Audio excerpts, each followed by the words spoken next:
right, guys, it's that time. It's that time. The week is here.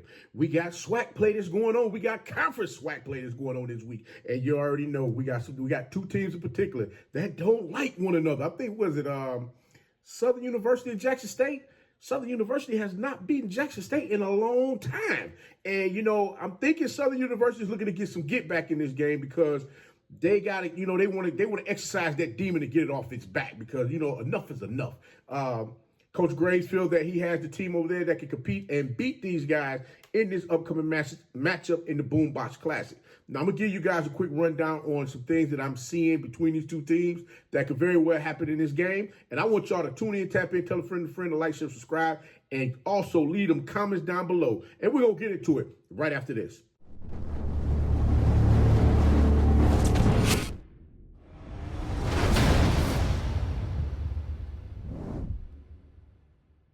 It's your favorite coach back at it again. 10 toes down, about to tell you how it all went down. This is Tomorrow Leader Sports Network with your host, Coach Walker. If you're new to the channel, please like, share, subscribe. Hit that notification bell so you get all upcoming videos. For all my leaders out there, welcome back. Y'all know the drill. Y'all know the routine. If you haven't done so already, please like, comment, and share these videos. And tap in and free to tell them to come on in. It's nothing but positive vibes. We're just having a good time talking about HBCU sports. And don't forget, you can follow us on all social media platforms. The links are listed down below in the description. So without further ado, we're going to jump on in this thing. And I'm going to tell you right now. I'm going to tell you right now.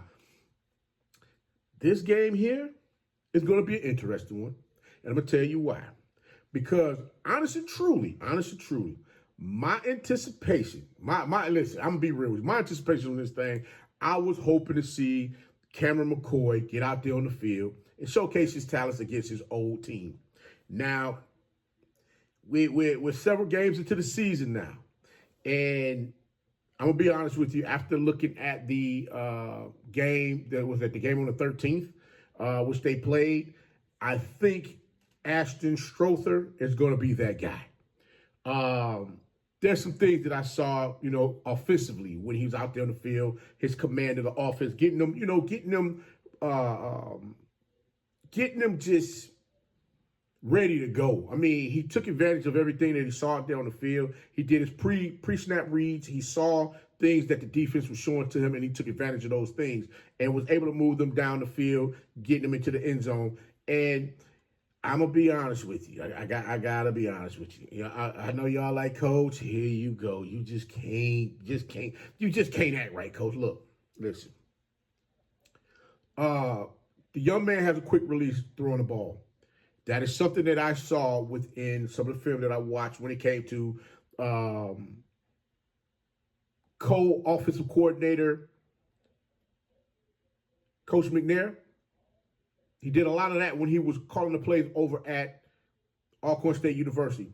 I watched the game. Was that Felix Triggerman Harper when he was with Alcorn State back in 2021 when they played North Carolina Central in the MEAC SWAC Challenge. And I was looking at the quick release of the ball that he was throwing down the field to the receivers, getting them open and allowing them to get chunk plays after the catch. And that's something that I can kind of see coaches looking to do this year against Jackson State's defense. We are, one thing that we do understand, Jackson State defense is definitely going to come out there and put that pressure on that quarterback with their front seven. Now, Southern University is definitely going to have to make sure that they're able, you know what, it ain't able. When you're on the line of scrimmage, it's a want to do type thing. And Southern University, I'm going to say this, and I'm trying to say this as nice as possible because I know a lot of you guys have aspirations of wanting to go do something more somewhere else. But I'm going to tell you this, just because from the heart, it's with love, I'm going to say this. Y'all block like crap. I'm just going to be honest with you. It's time for folks to got doggone sink them hips and fire from the freaking ball. Too much standing around looking to see, and that's not blocking nobody. Jackson State, y'all have a tendency of doing that as well sometimes. You guys got to dig in them trenches, man, and go get this thing this week because there's a lot on the line when it comes to these two teams looking to play for the ultimate prize, which is the SWAC Championship at the end of the season. The real season starts this week. Now, what I'm seeing in this game, I am seeing both of these teams, they're going to slow this game down. Y'all may not believe me, but I honestly believe they're going to slow this game down. Trey Holly. For Southern University, you're going to have Trey Holly, Mike Franklin, and Gabriel. Those three rushers are going to get out there on the field. They're going to try to slow this game down. Now, I'm going to be real with you. If Southern University comes out there and they start trying to quick hit Jackson State in this game, their offensive production is going to get shrunk. They're going to shrink it down because Jackson State is going to methodically go up and down the daggone field against that Southern University defense. You're going to be looking at 10, 11, 12 play drives where they just going to drive that thing down the field and they're going to punch in and get points on the board, and it's going to wear that defense down. And as they continue to keep wearing that defense down and the game goes on, guess what? They're going to start picking up points a lot more quicker, and that's when they're going to start trying to boat race them up out their stadium. One thing that I can see with Southern, as I stated before, you got Trey Holly out there. That's that one quick hitter where if he gets a crease, he's going to take off and run. One thing I want to say about the quarterback that's going to be out there this week, Strother. Strother is definitely a dual threat quarterback. Some people may not be looking at him in that, that mindset, but I'm going to tell you right now, that young man can pull that ball down and run if he needs to. That's definitely going to be something that he's going to be looking at based on what Jackson State is giving him in his pre-snap reads. Now, Jackson State, on the other hand, trying to figure out exactly what they're going to do at quarterback, because they did put somebody new out there on the field that was able to get that thing up and, able to go ahead and throw that ball around the stadium. The last time that they played, I believe, was on the 13th when they played against Tuskegee. Jared Lockhart. We're going to find out if it's going to be Lockhart or if it's going to be Jacoby and Morgan. One of the two is going to be out there on the field starting this weekend, so we're going to see how that's going to go as well. But Lockhart, as I stated before, definitely had control over that offense. He was able to get out there and move the Tigers up and down the field, getting them in position to continue to keep scoring in the game. The defense, like I said before, is going to play lights out. They're going to look to try to shut some things down with that Southern University offense.